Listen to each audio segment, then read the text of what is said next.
am Aniruddha Kumar Shukla and welcome to my YouTube channel IQ Study. So guys, today we are going to discuss a very interesting chapter. Name of the chapter is Some Basic Concept of in Chemistry. तो बच्चों जैसे कि मैं बता रहा हूँ कि आज हम लोग क्लास 11th आज class 11th chapter first start करने में चल रहा हूँ। Class 11th unit first class 11th का यूनिट फर्स्ट। वैसे मैं थर्मोडायनेमिक पढ़ा रहा हूँ, वो भी मैं पढ़ाता रहूँगा। साथ में सम बेसिक जो हम लोग क्लास 11th का जो सबसे पहला चैप्टर है उसका नाम आप जान लीजिए। चैप्टर नेम क्या है? चैप्टर नेम है बच्चों some basic concept, some basic concepts in chemistry. तो बच्चों हम लोग आज खूब अच्छे से पढ़ेंगे some basic concept in chemistry. Chemistry में कुछ बेसिक कॉन्सेप्ट, और ये हम लोग देखिए अभी बच्चों मैं बताना चाह रहा हूँ, आप लोग पढ़ रहे हो क्लास 11th में आपको 2 बुक स्टडी करना है। कितनी बुक? 2 बुक। आपको 2 बुक को स्टडी करना है। फर्स्ट बुक में 7 चैप्टर हैं और सेकंड बुक में भी 7 चैप्टर हैं। तो टोटल आपको 14 चैप्टर स्टडी करना है बच्चों केमिस्ट्री का, जिसमें सबसे पहला चैप्टर है जिसका नाम है some basic concept in chemistry. और इस चैप्टर में बच्चों हम लोग स्टडी करेंगे बहुत ही इम्पोर्टेंट टॉपिक, और ऐसे टॉपिक जो हम लोग प्रीवियस क्लासेस में पढ़ चुके हैं। जैसे कि previous classes it means you can से इन 9th एंड 10th स्टैंडर्ड। तो बच्चों 10th और 9th स्टैंडर्ड में हमने काफ़ी टॉपिक डिस्कस किया है, और उन्हीं सभी टॉपिक को कुछ एडिशनल टॉपिक भी हैं उनको भी। तो इन सभी टॉपिक को मिलाकर हमें इस चैप्टर को अच्छे से पढ़ना है। तो मैंने सोचा आप लोग अपने आप पढ़ लेंगे, लेकिन फिर भी मैंने सोचा नहीं, मैं आपको पढ़ा दूं अच्छे तरीके से, जिससे जो बच्चों को 9th 10th में केमिस्ट्री अगर कम आती हो रही होगी तो बच्चों को टॉपिक पढ़ लेंगे तो बहुत अच्छे से क्लियर हो जाएगा और आपको केमिस्ट्री में दिक्कत नहीं रह जाएगी। सो बच्चों मैं सोच रहा हूँ कि अब मैं टॉपिक को स्टार्ट करता हूँ। तो एक काम किया जाए, पहले मैं इसको इरेज कर रहा हूँ, इसके बाद हम लोग पढ़ेंगे चैप्टर जो फर्स्ट नेम है चैप्टर का, जिसका नाम है सम बेसिक कॉन्सेप्ट। ठीक है, some basic concept in chemistry. तो बच्चों हम लोग इस चैप्टर को पढ़ेंगे, और 11th क्लास में जितने भी बच्चे हों, अभी जैसे हमारे पास कुछ बच्चे ऐड हैं, मैंने 3 सेक्शन बना दिया है। 11th girls, 11th boys and 11th maths के जो बॉयज़ हैं उनका अलग ग्रुप है, 11th बायो वाले बॉयज़ का ग्रुप अलग है, गर्ल्स दोनों में कंबाइन रहेंगे। तो आप लोगों से रिक्वेस्ट है कि जैसे जो बच्चों का अभी नंबर नहीं हमारे व्हाट्सएप पे आप भेज दीजिएगा, उनको मैं ऐड कर लूँगा मैथ्स या बायो में जो लेना चाहते हैं। और एक रिक्वेस्ट और भी है कि अभी भी जो बच्चे हैं पढ़ रहे हैं स्कूल में, वो लोग एडमिशन करा लें अपना समय से, ओके, जिससे डिले ना हो। तो ठीक है बच्चों, हम लोग पहले चैप्टर को डिस्कस करते हैं जिससे ज़्यादा टाइम वेस्ट ना हो। सो बच्चों सबसे पहले मैं आपको बताना चाह रहा हूँ, चैप्टर पढ़ने से पहले सबसे पहले मैं आपको बेसिक से स्टार्ट कर रहा हूँ। तो बेसिक ही शुरू होगा। सबसे पहले firstly we are going to discuss about chemistry. Okay, सबसे पहले हम डिस्कस करेंगे केमिस्ट्री के बारे में। कुछ बेसिक हम लोग पढ़ते हैं तब आगे चलते हैं। केमिस्ट्री को कहते हैं रसायन। क्या बोलते हैं बच्चों? रसायन। ठीक है, हिंदी नाम मैं पूरा नहीं बताऊंगा, लेकिन ये बीच बीच में जो बहुत सिंपल हैं, आपको जैसे कि जो नहीं आता है मैं सोच रहा हूँ उनको ज़रूर बताया जाए आपको। तो बच्चों मैं केमिस्ट्री के बारे में हम लोग स्टार्ट करते हैं। तो सबसे पहले हम केमिस्ट्री को कहते हैं रसायन। तो केमिस्ट्री की उत्पत्ति कहाँ से हुई, कहाँ से केमिस्ट्री निकली? तो केमिस्ट्री सबसे पहले केमिस्ट्री इजिप्ट कंट्री से निकली। Egypt country. और एक बात और है बच्चों, हमारी स्पेलिंग मिस्टेक थोड़ा होती है, तो आप लोग उसको देख लीजिएगा, आप लोग उस पर बहुत फोकस मत करिएगा, आप लोग सही नोट कर लीजिएगा। इजिप्ट कंट्री से, ठीक है, इजिप्ट कंट्री से जो है केमिस्ट्री की उत्पत्ति हुई। इसके बाद मैं बताना चाह रहा था आपको कि केमिस्ट्री की उत्पत्ति कहाँ हुई, तो आपको कंफर्म हो गया होगा कि केमिस्ट्री सबसे पहले स्टार्ट कहाँ से हुई? इजिप्ट कंट्री से, जिसको हम मिस्र देश कहते हैं। वहाँ की मिट्टी, वहाँ की सॉयल जो होती थी वो ब्लैक होती थी। इसके बारे में बहुत डिटेल में मैं नहीं पढ़ाऊँगा, केवल बेसिक आपको बता दे रहा हूँ। ठीक है, तो वहाँ की जो इजिप्ट कंट्री थी उसको कहते हैं मिस्र देश। वहाँ की मिट्टी मीन सॉयल, वहाँ की जो सॉयल थी वो ब्लैक कलर की होती थी, जिसको लोग वहाँ उस सॉयल को केमी के नाम से पुकारते थे। इसलिए केमिस्ट्री का सबसे पहला नाम जो था उसको कहते हैं केमी। ओके, और धीरे धीरे मॉडिफाई करके इसको बाद में और सारे कुछ न कुछ वहाँ पे मिट्टी की खोज हुई और बाद में उसको मॉडिफाई करके केमिस्ट्री कर दिया गया। तो इस प्रकार से केमिस्ट्री की उत्पत्ति हुई। और केमिस्ट्री के फादर कौन थे? फादर ऑफ केमिस्ट्री, ये बहुत इंपॉर्टेंट है आपको, आपके नॉलेज के लिए। Father of chemistry, father of chemistry आपके लिए बहुत ही इंपॉर्टेंट है, ये समझना फादर ऑफ केमिस्ट्री, क्योंकि बहुत सारे बच्चों को केमिस्ट्री तो पढ़ रहे हैं लेकिन उनको केमिस्ट्री के फादर के बारे में जानकारी नहीं है कि भाई केमिस्ट्री को दिया किसने। तो बच्चों आपको कंफर्म होना चाहिए कि केमिस्ट्री को सबसे पहले दिए थे साइंटिस्ट एंटोइन। इनका पूरा नाम मैं नोट कर दे रहा हूँ, आप लोग भी नोट्स में अपने नोट कर लीजिएगा।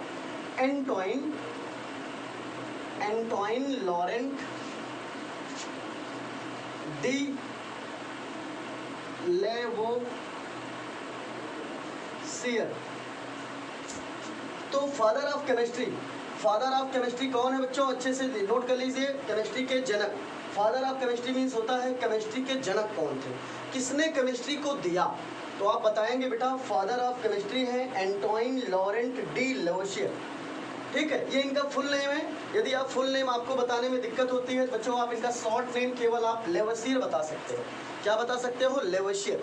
ओके, तो ठीक है बच्चों, अब हम लोग एक काम करते हैं, केमिस्ट्री के बारे में डिस्कस करते हैं।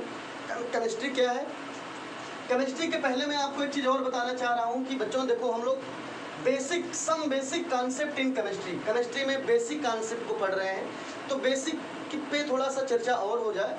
जैसे कि मैं आपको बताना चाह रहा हूँ कि देखिएगा बच्चों, सबसे पहले वैसे बताना नहीं चाहिए लेकिन ठीक है, स्टार्टिंग की बात है तो आ जाना चाहिए।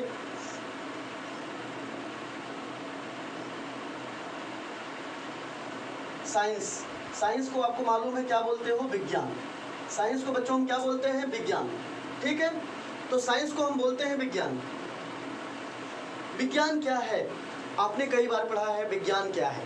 भाई केमिस्ट्री भी तो एक साइंस है, केमिस्ट्री भी एक साइंस है, तो पहले हम साइंस को ही समझ लेते हैं कि व्हाट इज साइंस। तो आप पहले हिंदी में सुन लीजिए, फिर इंग्लिश में आपको दोनों बताता हूँ। हिंदी में है, आपने पढ़ा होगा, सुसंगठित, सुव्यवस्थित, सुदृढ़, क्रमबद्ध ज्ञान को विज्ञान कहते हैं। मैं फिर से रिपीट कर रहा हूँ, सुसंगठित, सुव्यवस्थित, सुदृढ़, क्रमबद्ध ज्ञान को विज्ञान कहते हैं, आपने पढ़ा होगा। इंग्लिश में इसे हम साइंस को कैसे डिफाइन करते हैं?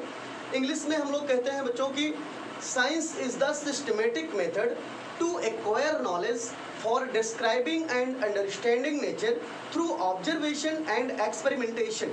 ओके, आपको क्लियर हो गया होगा। फिर से मैं रिपीट कर रहा हूँ डेफिनेशन ऑफ साइंस। साइंस की definition, science is the systematic method to acquire knowledge for describing and understanding nature through observation and experimentation. Okay, तो साइंस की डेफिनेशन आपको अच्छे से समझ में आ गया होगा। इसके बाद मैटर ये आता है कि साइंस की मेनली कितनी ब्रांच है। वैसे बच्चों आपको कंफर्म होना चाहिए, साइंस की बहुत सारी ब्रांचेज हैं, लेकिन साइंस की मेनली 3 ब्रांचेज हैं। There are mainly 3 branches of science. Name of the first branch of science is physical science.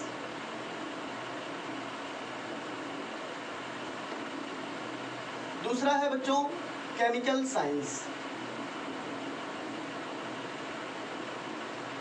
और तीसरा है बच्चों बायोलॉजिकल साइंस।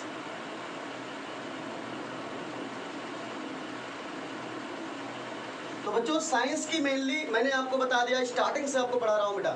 साइंस क्या है? What is science? Then you can say about science, science is the systematic method to acquire knowledge for describing and understanding nature through observation and experimentation. Okay, clear now? Then you can say there are mainly 3 branches of science. There are mainly 3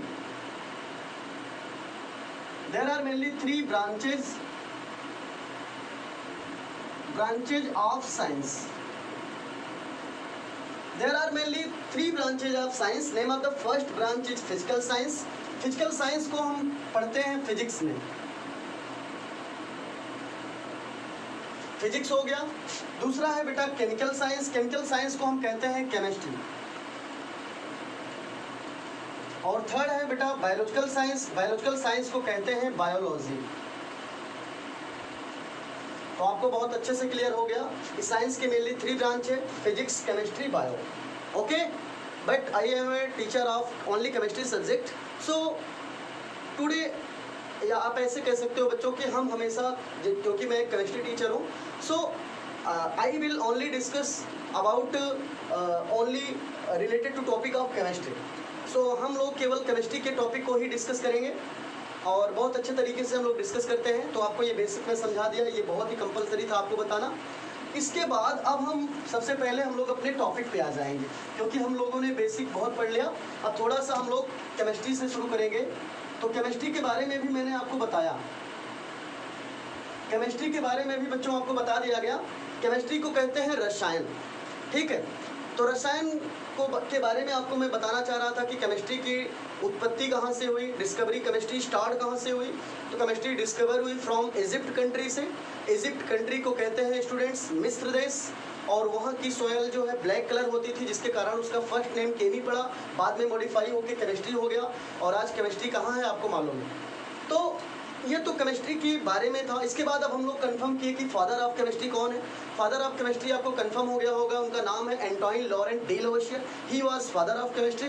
तो आपको ये भी confirm हो गया होगा। इसके बाद बच्चों हम लोग एक काम करते हैं कि थोड़ा सा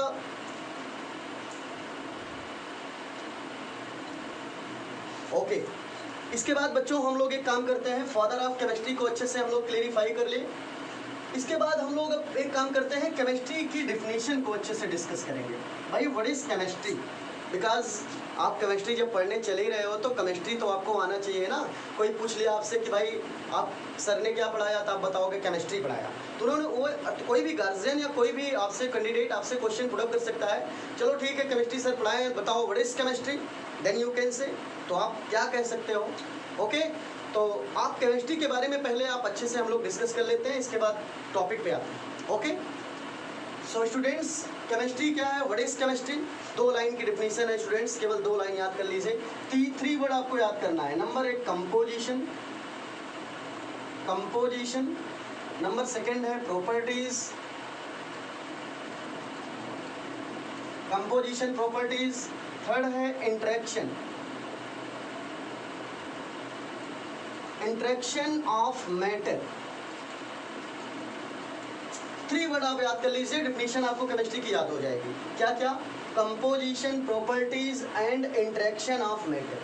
केवल 3 वर्ड आपको याद करने हैं, डेफिनेशन आपको याद हो जाएगी और मैं आपको रटा दूंगा, एकदम आप टेंशन मत लीजिए, ठीक है।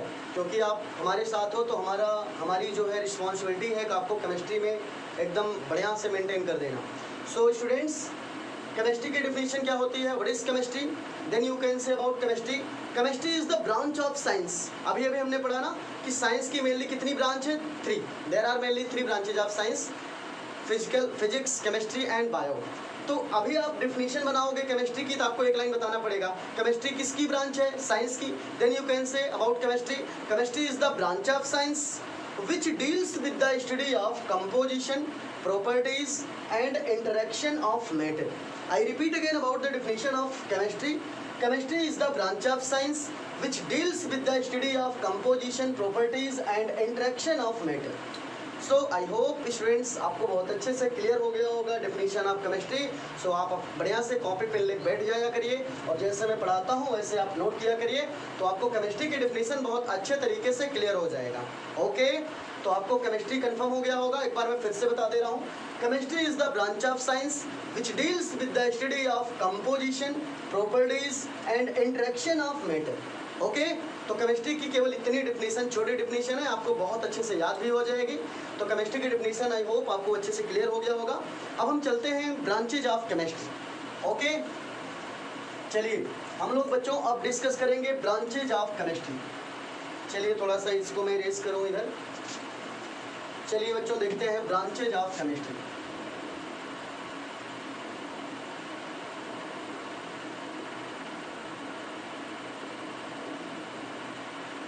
ब्रांचेज ऑफ केमिस्ट्री, जैसे हमने साइंस की ब्रांच हम लोग डिस्कस किए वैसे हम लोग डिस्कस करेंगे स्टूडेंट्स ब्रांचेज ऑफ केमिस्ट्री। क्योंकि बच्चों आप लोग 11th में हो तो 11th में केमिस्ट्री की कितनी ब्रांच आपको डिस्कस करनी पड़ेगी, ये आपको कंफर्म होना चाहिए।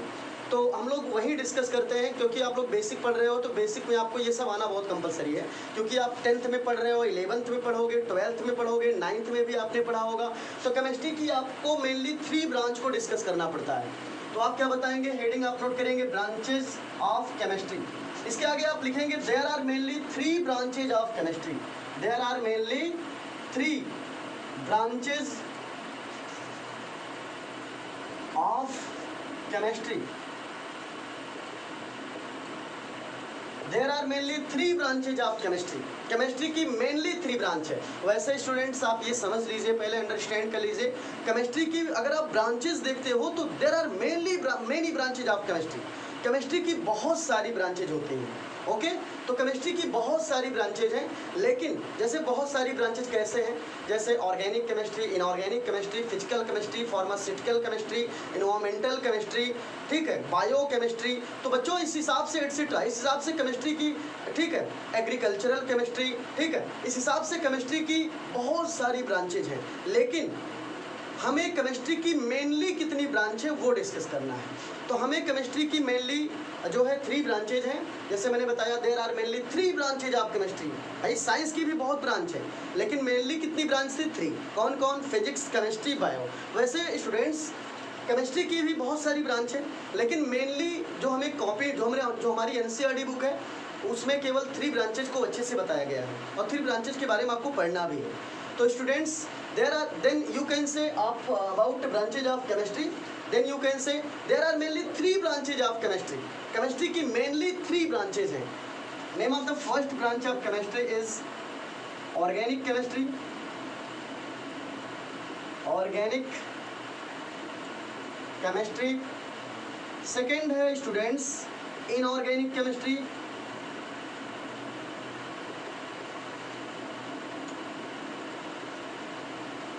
और थर्ड है स्टूडेंट्स फिजिकल केमिस्ट्री।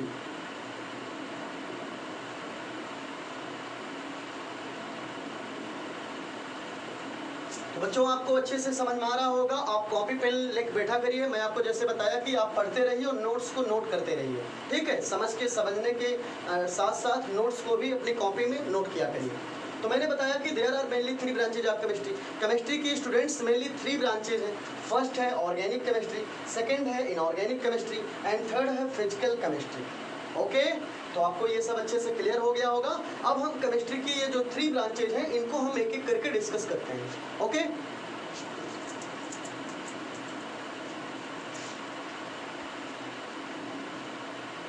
चलिए, केमिस्ट्री की फर्स्ट ब्रांच क्या है स्टूडेंट्स, ऑर्गेनिक केमिस्ट्री। चलिए, ऑर्गेनिक केमिस्ट्री क्या है, व्हाट इज ऑर्गेनिक केमिस्ट्री, ठीक है। ऑर्गेनिक केमिस्ट्री होता क्या है, तो आप क्या बताएंगे, पहले तो आप ये भी एक लाइन अपने मन से बताएंगे कि ऑर्गेनिक केमिस्ट्री किसकी ब्रांच है, भाई केमिस्ट्री की ब्रांच है। Then you can say about organic chemistry, organic chemistry is the branch of chemistry which deals with the study of organic solvent, organic component and many other organic substances studied by chemical systems. I repeat again about the definition of organic chemistry. Organic chemistry is the branch of chemistry which deals with the study of organic solvent, organic components and many other organic substances studied by chemical systems. This is called organic chemistry. Okay, तो आपको बहुत simple language में और बहुत ऐसे definition जिससे आपको तुरंत याद हो जाए, लर्न हो जाए। तो ये है ऑर्गेनिक केमिस्ट्री की डिफिनीशन। अब मैं अब बोल दे रहा हूँ, मैं सोच रहा हूँ छोटी छोटी डिफिनीशन क्या इस पर नोट करूँ, क्योंकि मैं 2 बार डिफिनीशन को रिपीट कर रहा हूँ, जिससे 2 बार आप सुनेंगे तो आपको स्वयं याद हो जाएगा। बच्चों क्या है ऑर्गेनिक केमिस्ट्री, एक बार और से मैं रिपीट कर रहा हूँ। और पहले तो एक लाइन अपने मन से बताएंगे आप, क्या, organic chemistry is the branch of chemistry which deals with the study of organic solvent, organic component and many other organic substances studied by chemical system. Okay, this is called organic chemistry. Now we are going to discuss second branch of chemistry. Name of the second branch of chemistry is inorganic chemistry. Name of the second branch of chemistry is inorganic chemistry.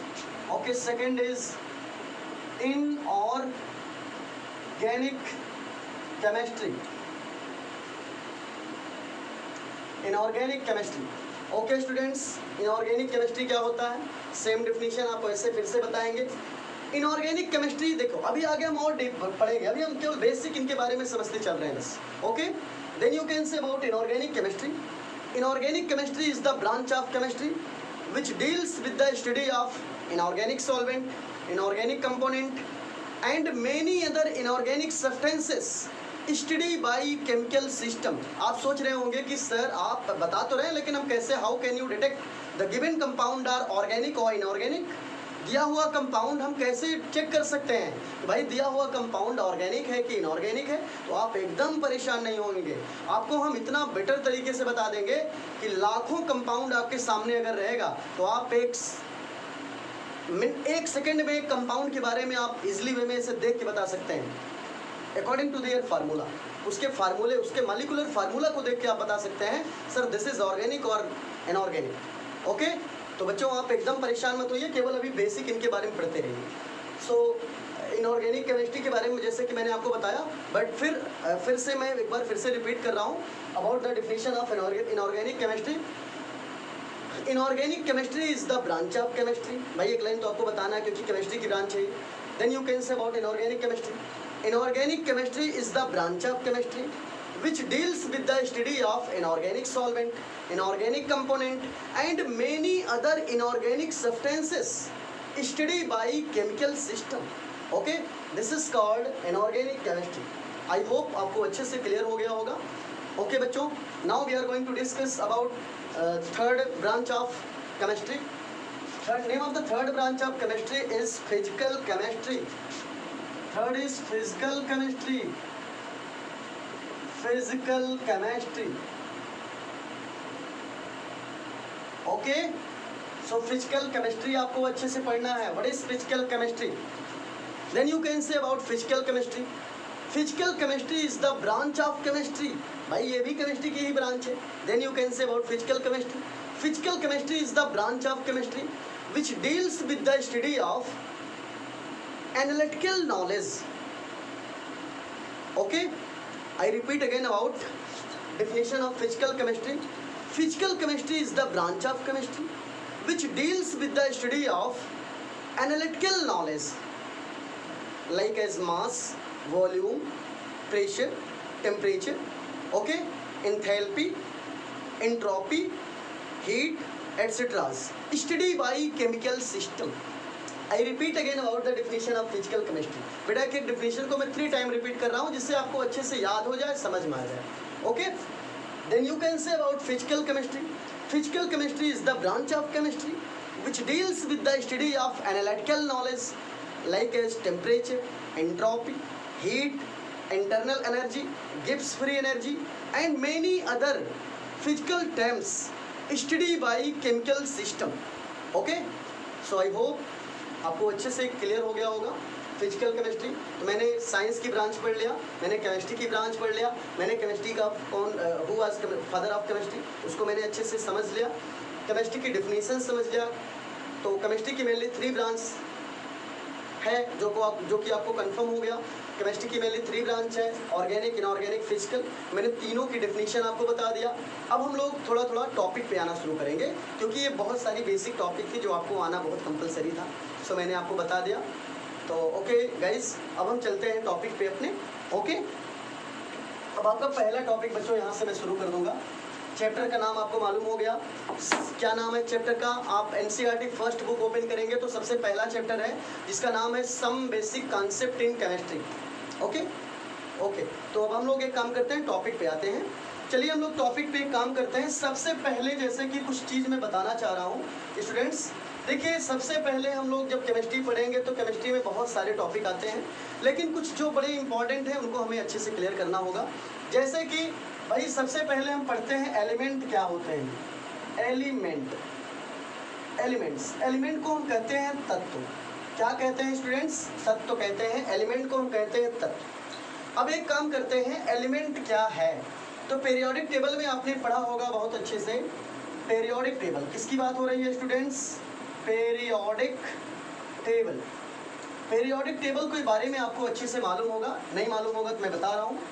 Periodic table में है क्या भाई? Periodic table को कहते हैं हिंदी में आवर्त सारणी। क्या बोलते हैं बच्चों? आवर्त सारणी। आपको अब मालूम होगा आवर्त सारणी, या हिंदी कम ही पढ़िए, आप इंग्लिश पढ़िए। Periodic table because your standard is CBSE, सो आप इंग्लिश पढ़िए, ठीक है। और एक बात और भी है बच्चों, जितने बच्चों आप लोग वीडियो देखते हो यार, उसमें कमेंट कर दिया करो कि हमें समझ में आ रहा है कि नहीं आ रहा है। भाई मैं आपके लिए लगा हूँ, तो आपकी रिस्पॉन्सिबिलिटी है कि आप वीडियो वॉच करते हो, वॉच करने के बाद आप कमेंट कर लिया करो कि सर हमें आ रहा है समझ में, ओके, कि नहीं आ रहा है। जो टॉपिक नहीं आ रहा है उसको नेम आप नीचे लिखेंगे, उसको हम नेक्स्ट वीडियो में फिर से आपको बता देंगे। ओके स्टूडेंट्स, तो एक काम करते हैं हम लोग कि हम लोग पीरियोडिक टेबल के बारे में, आपको थोड़ा सा अभी बेसिक है ये टॉपिक, इसलिए मैं सोच रहा हूँ आप अच्छे से समझिए। मैं बता रहा था पीरियोडिक टेबल को कहते हैं आवर्त सारणी। तो जो एलिमेंट्स हैं ये पीरियोडिक टेबल में सिचुएटेड है, ओके। तो अब कंफर्म ये है कि पीरियोडिक टेबल में है क्या भाई? पीरियोडिक टेबल मीन्स एक टेबल है, उस टेबल में केवल एलिमेंट उनकी प्रॉपर्टी के अकॉर्डिंग, एलिमेंट को उनके प्रॉपर्टी के अकॉर्डिंग सिस्टमेटिक वे में सेटअप किया गया है, ओके। तो पीरियोडिक टेबल में होता है क्या भाई? पीरियोडिक टेबल में केवल एलिमेंट प्रेजेंट है और एलिमेंट को उनकी प्रॉपर्टी के अकॉर्डिंग ग्रुप या पीरियड में सेटअप किया गया है। तो चलिए, पीरियोडिक टेबल में सबसे पहले आपको दो चीज़ कंफर्म करना होगा। पीरियोडिक टेबल जो बनाया गया है वो ग्रुप एंड पीरियड में बनाया गया है, ग्रुप एंड पीरियड में बनाया गया है। चलिए, ग्रुप को हम किस किस नाम से जान सकते हैं? ग्रुप को हम कॉलम भी कह सकते हैं, ग्रुप को वर्टिकल कॉलम भी कह सकते हैं, पीरियड को हम रो भी कह सकते हैं, पीरियड को हम हॉरिजॉन्टल रो कह सकते हैं,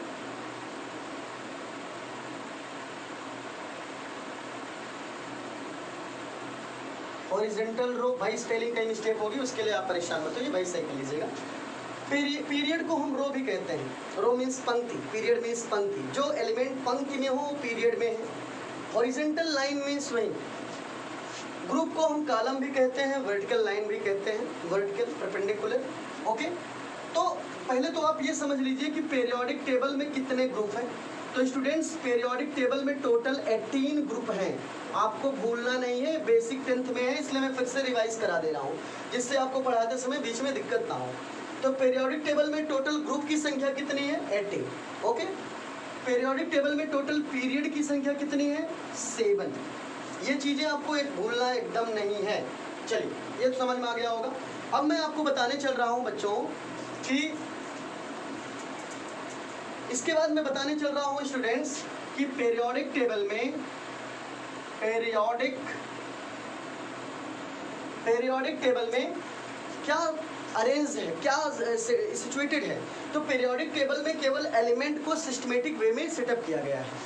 तो अब बात ये आती है, पीरियोडिक टेबल में एलिमेंट को सेटअप किया गया है कि ये जो एलिमेंट हैं ये कितने कैटेगरी में डिवाइड है पीरियोडिक टेबल में। तो एलिमेंट्स जो होते हैं स्टूडेंट्स, एलिमेंट्स पीरियोडिक टेबल में, एलिमेंट्स जो हैं स्टूडेंट्स ये पीरियोडिक टेबल में, ठीक है, 3 फॉर्म में अरेंज है। कितने फॉर्म में अरेंज है? 3 फॉर्म में, 3 फॉर्म में अरेंज है। वो 3 फॉर्म कौन कौन है आप अच्छे से जान लीजिए। इसका मीन्स क्या हो रहा है ये समझिए। पीरियोडिक टेबल में एलिमेंट्स को 3 फॉर्म में अरेंज किया गया है। कैसे 3 फॉर्म में? क्योंकि जो एलिमेंट्स हैं उन सबकी प्रॉपर्टियां अलग अलग हैं। और एक बात और सबसे इम्पॉर्टेंट, जो एलिमेंट्स हैं वो 3 फॉर्म में हैं। कैसे? उसमें से कुछ एलिमेंट्स स्टूडेंट्स मेटल हैं, मेटल्स हैं, कुछ एलिमेंट्स नॉन मेटल्स हैं, और कुछ एलिमेंट्स ऐसे हैं स्टूडेंट्स जो मेटलॉइड हैं। क्या है? मेटलॉइड। ये बहुत इंपॉर्टेंट, आपको बहुत अच्छे सिस्टमेटिक वे में पढ़ा रहा हूँ। अब आप देखिएगा, अब कंडीशन ये आती है स्टूडेंट्स कि पीरियोडिक टेबल में कितने टोटल एलिमेंट्स इस समय हैं। तो आप बताएंगे वैसे तो right now during this period there are 126 element were discovered. इस समय 126 एलिमेंट डिस्कवर हो चुके हैं, ओके। लेकिन अभी तक जो पीरियोडिक टेबल में क्योंकि उसमें से जो और भी एलिमेंट 118 के जो एबव में हैं उनकी कुछ प्रॉपर्टियाँ थोड़ा सा कुछ न कुछ अभी ड्रैबैक है, जिसकी वजह से अभी उनको पीरियोडिक टेबल में पहली बात तो स्पेस भी नहीं है और उसमें इसलिए सेटअप नहीं किया गया है इसलिए। लेकिन हमें जो पढ़ना है अभी, आप इतना बताइए कि पीरियोडिक टेबल में टोटल 118 एलिमेंट इस समय हैं। तो आप बताएंगे पीरियोडिक टेबल में टोटल एलिमेंट कितने हैं स्टूडेंट्स? टोटल है 118 एलिमेंट्स। कोई आपसे क्वेश्चन पुट अप करता है कि how many number of elements which are present in periodic table, periodic table में टोटल कितने एलिमेंट प्रेजेंट हैं? Then you can say 118 element present in periodic table, okay. अब कंडीशन ये आती है कि एलिमेंट्स कितने फॉर्म में पीरियोडिक टेबल में प्रेजेंट है, तो आपका आंसर होगा there are mainly 3 form of elements which are present in periodic table. Periodic table में एलिमेंट्स 3 फॉर्म में प्रेजेंट है।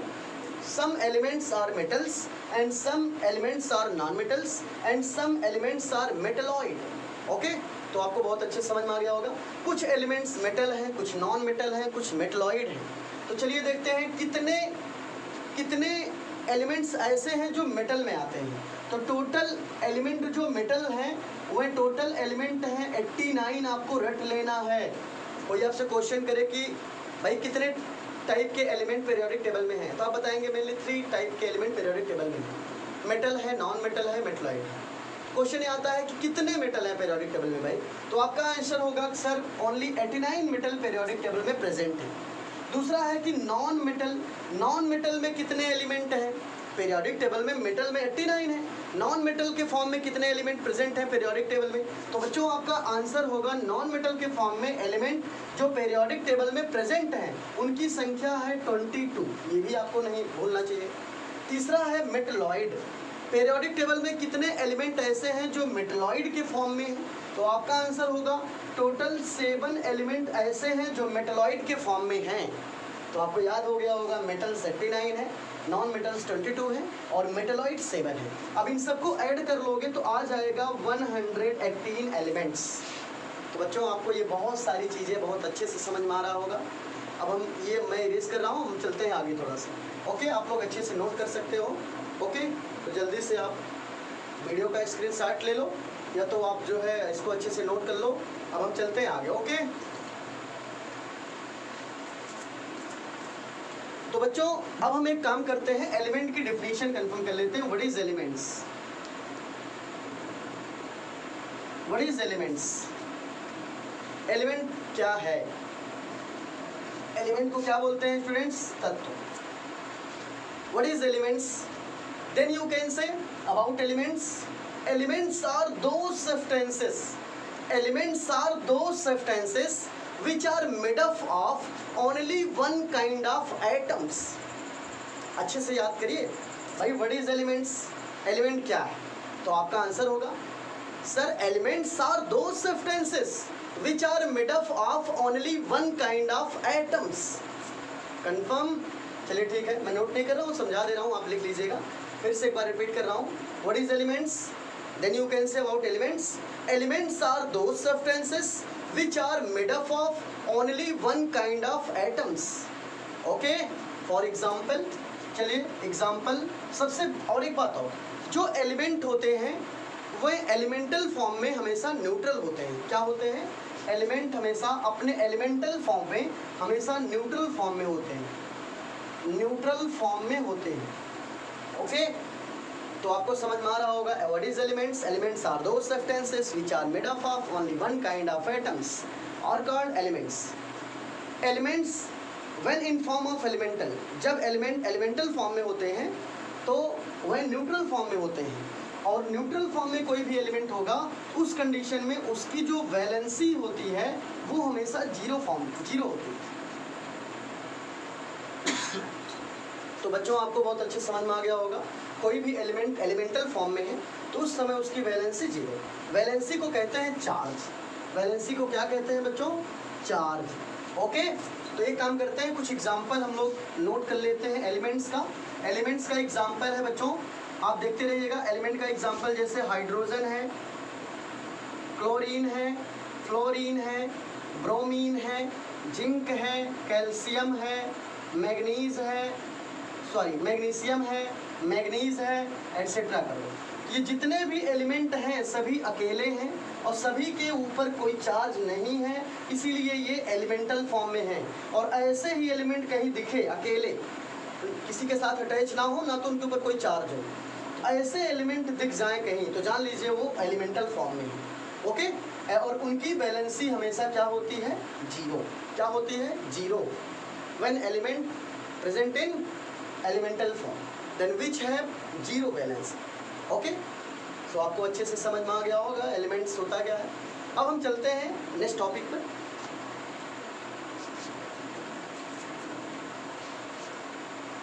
ओके स्टूडेंट्स, चलिए ठीक है, अब हम चलते हैं, दूसरा टॉपिक है हमारा एटम्स। भाई एटम्स क्या है? आपने खूब पढ़ा है एटम के बारे में। What is atom? एटम को कहते हैं बच्चों परमाणु। ओके, एटम्स क्या है? What is atoms? बहुत अच्छा टॉपिक है एटम्स, बार बार आपने देखा होगा atom, atom bomb, atom. What is atoms? तो आपको आपने 10th क्लास में पढ़ा होगा कि atoms are the smaller particles of any element. Atoms are the smaller particles of, atoms are the smaller particles of any element which are prepare to molecule. फिर सुनिए, elements are, elements sorry atoms not elements. Atoms are the smaller particles of any element which are prepare to molecule. Elements जो होते हैं, sorry बार बार elements याद आ रहा है बाद में, sorry. Atoms are the smaller particles of any element which are prepare to molecule. जो atoms होते हैं वह किसी भी एलिमेंट के ऐसे स्मॉलर पार्टिकल्स होते हैं जो मॉलिक्यूल के प्रिपरेशन में हेल्पफुल होते हैं। अच्छा एक बात और, ये तो हो गई, मैं एकदम और सिंपल डिफिनीशन आपको बता दे रहा हूँ एटम एटम की। क्या है? Atoms are the smaller particles of any element which are prepared to molecules are called atoms. In another words, you can say that about the definition of atoms. Atom की definition आप दूसरे शब्दों में भी कह सकते हो। क्या कहेंगे मैं बता रहा हूँ।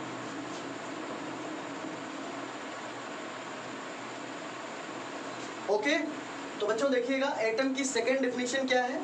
बहुत सिंपल है, इलेक्ट्रॉन, प्रोटॉन एंड न्यूट्रॉन।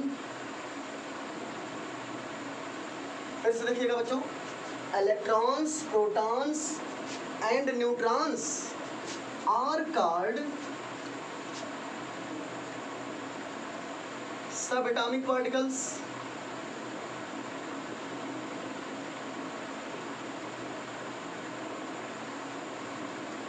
फिर से देखिए बच्चों एटम्स की definition second, electron, proton and neutron are called sub atomic particles. Electron, proton, neutron को कहते हैं सब atomic particles. Are called, also called atoms, also called atoms. इन्हीं को एटम भी कहते हैं। कैसे कहते हैं? देखिए क्या कह रहा है बच्चों, देखिएगा एटम की सबसे सिंपल डिफिनीशन। वैसे पहले डिफिनीशन में बता दिया कि atoms are the smaller particles of any element which are prepared to molecule are called atoms. Okay, second definition है atom की, electrons, protons and neutron are called subatomic particles. electron, proton, neutron को हम कहते हैं subatomic particles, also called atoms. इसी को हम atom भी कहते हैं। कैसे? कोई भी एटम है उसके अंदर में 3 काइंड के पार्टिकल होंगे। कोई भी एटम है तो उसके अंदर में कितने काइंड के पार्टिकल होंगे? 3। कौन कौन? Electron, proton, neutron. कोई भी एटम है स्टूडेंट्स तो उसके अंदर में 3 काइंड के पार्टिकल हमेशा होते हैं। कौन कौन होते हैं? एक इलेक्ट्रॉन होता है, एक प्रोटॉन होता है, एक न्यूट्रॉन होता है, एक्सेप्ट हाइड्रोजन। ये ध्यान देना, एक्सेप्ट हाइड्रोजन। हाइड्रोजन को छोड़कर, हाइड्रोजन पूरे होल पीरियोडिक टेबल में, in whole periodic table hydrogen is the only one element which do not have neutron. पूरे पीरियोडिक टेबल में हाइड्रोजन एक ऐसा एलिमेंट है जो न्यूट्रॉन नहीं रखता है, जिसमें न्यूट्रॉन नहीं होते हैं।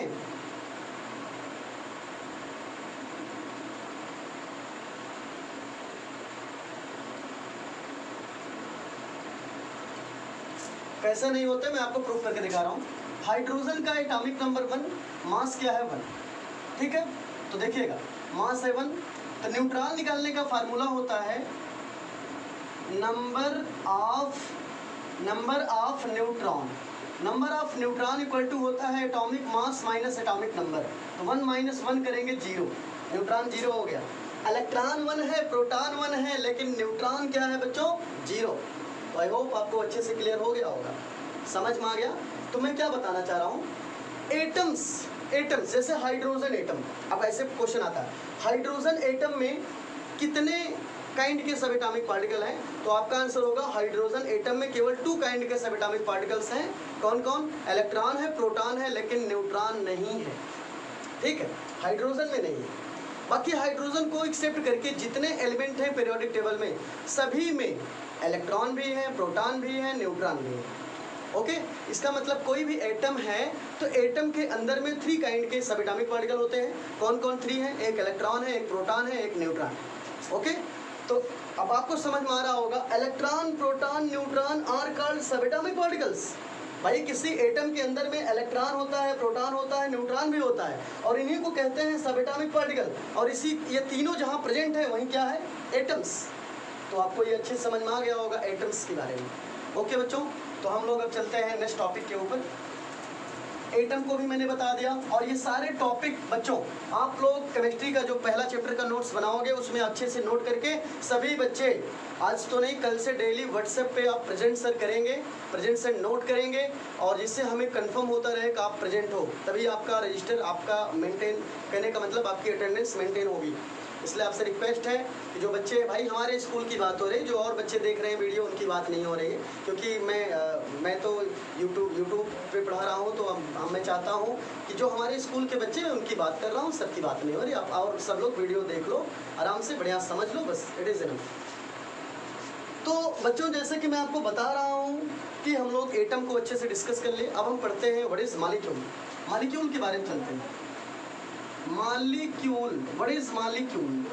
मॉलिक्यूल क्या है? What is molecule? चलिए मॉलिक्यूल क्या होता है?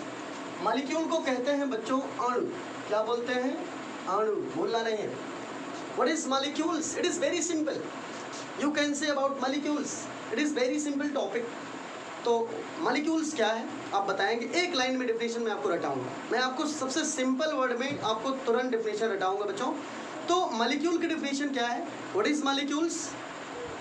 Molecules are those substances which are made up of only one kind of atoms, sorry elements. आप फिर से मैं डेफिनेशन रिपीट कर रहा हूं बच्चों। What is molecules? Molecules are those substances which are made up of only one kind of elements, okay, not atom, only one kind of elements. I repeat again, आप atom भी होगा भाई, जब एक ही काइंड का एलिमेंट होगा तो एक ही काइंड का, ठीक, एक ही काइंड का वो भी होगा। लेकिन ये डेफिनेशन 90% टॉपिक पे लागू होगा, क्योंकि आपने बार बार पढ़ा होगा कहीं H2O मॉलिक्यूल पढ़ा होगा ना, H2O मॉलिक्यूल। आप सोचते होंगे सर इसमें तो डिफरेंट एलिमेंट है। आप तो बता रहे हो कि molecules are those substances which are made up of only one kind of elements.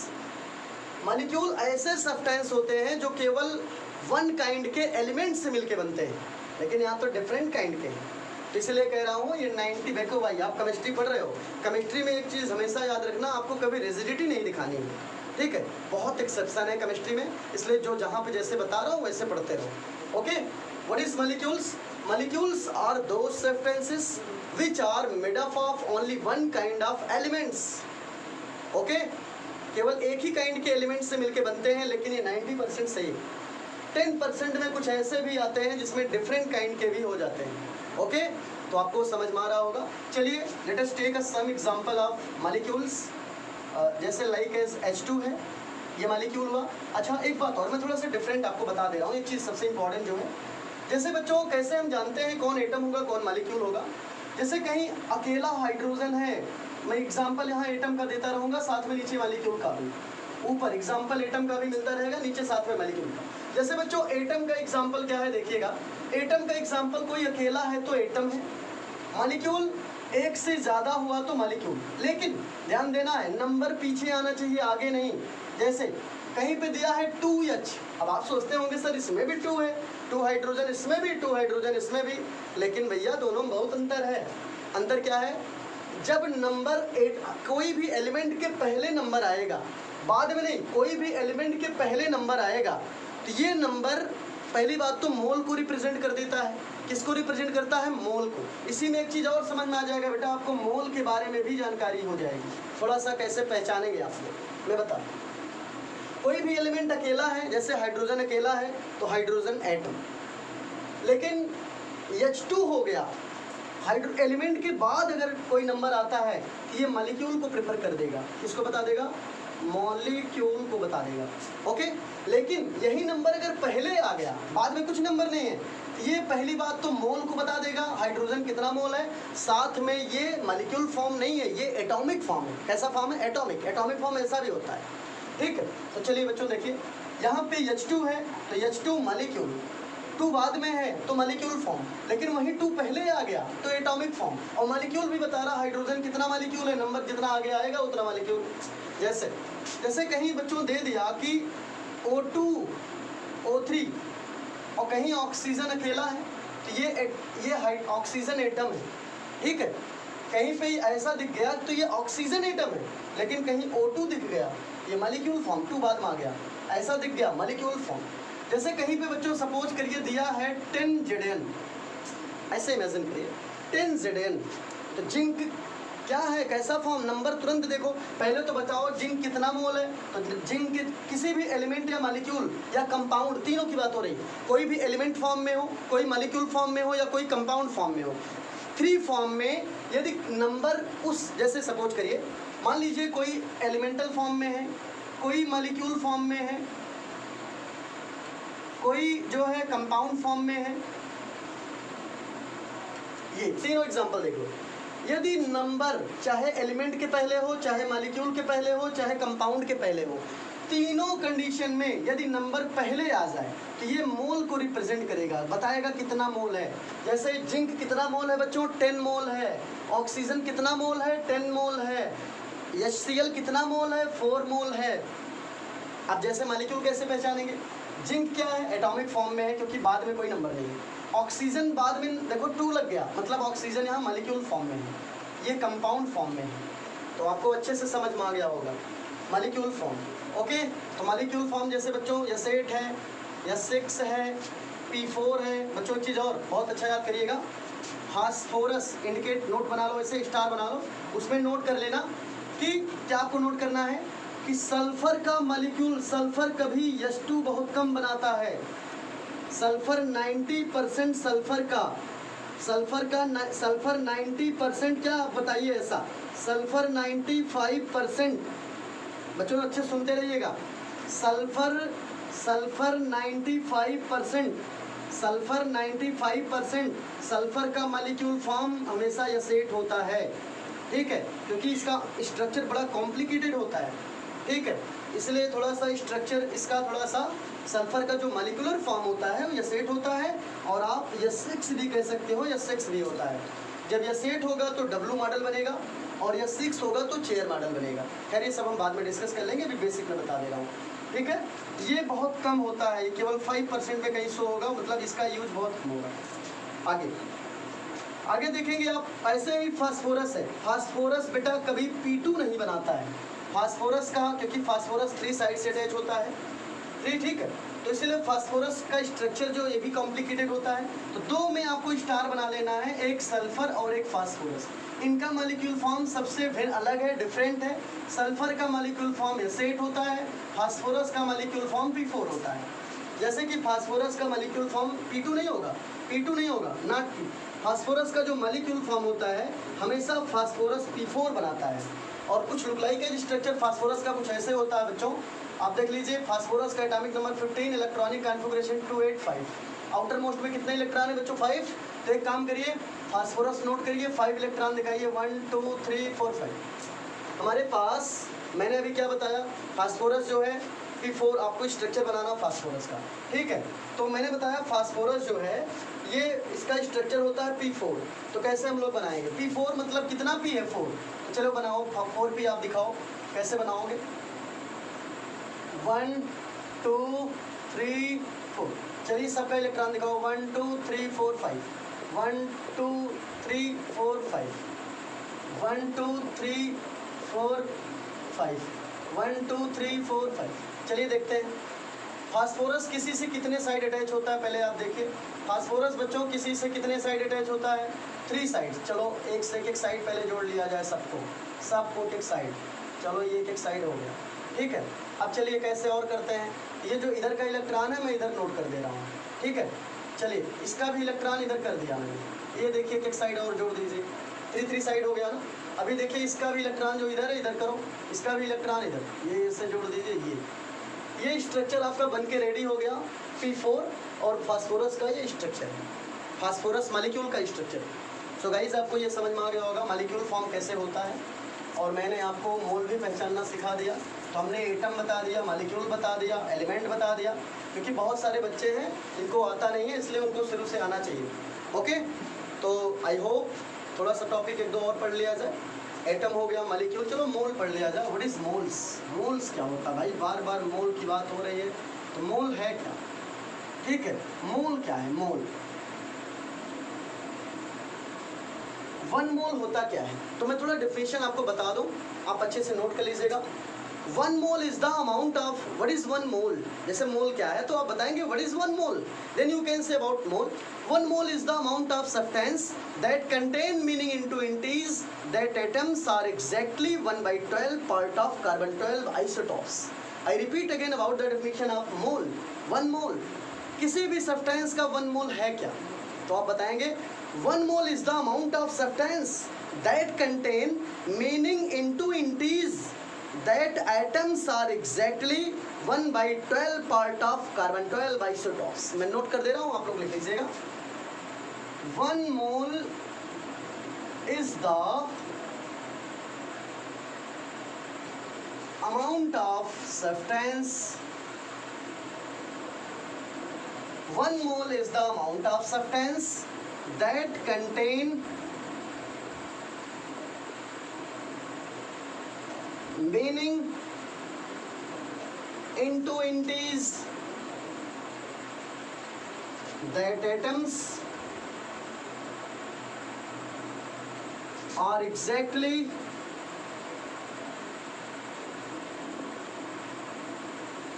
that atoms are exactly 1/12 part of carbon 12 isotopes. It is the perfect definition of 1 mole. It is the perfect definition of 1 mole. Okay बच्चों, तो 1 मोल की perfect definition अभी मैं आपको एक line का भी बताऊंगा, लेकिन अभी आप पहले मेन जो परफेक्ट डेफिनेशन है उसको देख लीजिए। 1 मोल क्या है तो आप बताएंगे व्हाट इज मोल। तो भाई what is mole means 1 mole क्या है? तो 1 mole is the amount of substance that contain meaning into entities that atoms are exactly 1/12 part of carbon 12 isotopes. I hope students आपको बहुत अच्छे से समझ में आ गया होगा। एक लाइन से थोड़ा सिंपल डेफिनेशन देख लिया जाए, आप लोग जल्दी से नोट कर लो। ओके, नोट कर लो जल्दी से। चलिए ठीक है, अब हम लोग थोड़ा सा इसकी बहुत छोटी सी डेफिनेशन देख लेते हैं 1 मोल की। एक लाइन में बता दो 1 मोल है क्या? तो बताएंगे 1 मोल किसी सब्सटेंस का वह अमाउंट होता है जो कार्बन एटम के 1/12 पार्ट के इक्वल होता है। देखिए एकदम मैंने क्या बताया, फिर सुनिए। 1 मोल किसी सब्सटेंस का वह अमाउंट है जो 1 मोल किसी सब्सटेंस का वह अमाउंट है जो कार्बन एटम के 1/12 पार्ट के इक्वल होता है। जैसे 1 मोल किसी सब्सटेंस का वह अमाउंट है जो कार्बन एटम के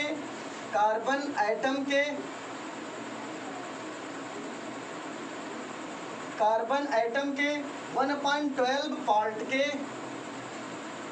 इक्वल होता है। देखिएगा 1 मोल किसी भी सब्सटेंस का वह अमाउंट है जो कार्बन एटम के 1/12 पार्ट के इक्वल होता है। ओके, तो चलिए ठीक है, आपको बस समझ में आ रहा होगा। तो बच्चों आज के लिए इतना बहुत हो गया, और जो नेक्स्ट जो और भी पढ़ाना होगा वो सारी वीडियोस मैं नेक्स्ट लेक्चर में आपको प्रोवाइड कराऊंगा। ओके बच्चों, तो टुडे इज इनफ। घर पे रहिए, मस्त रहिए, बढ़िया से पढ़िए और नोट्स को बनाते रहिए। ओके बच्चों, thank you for watching my video. And एक रिक्वेस्ट और भी है कि जो बच्चे चैनल को सब्सक्राइब ना किए हों वो बच्चे चैनल को सब्सक्राइब कर लें प्लीज़, और कमेंट बॉक्स में कुछ न कुछ कमेंट कर दिया करें, ये हम्बली रिक्वेस्ट है आप सबसे। ओके बच्चों, और जो बच्चों का आपके पास नंबर हो हमारे व्हाट्सएप हमको सेंड कर दो जिससे मैं उनको ग्रुप में ऐड करूँ। ओके बच्चों, thank you for watching my video.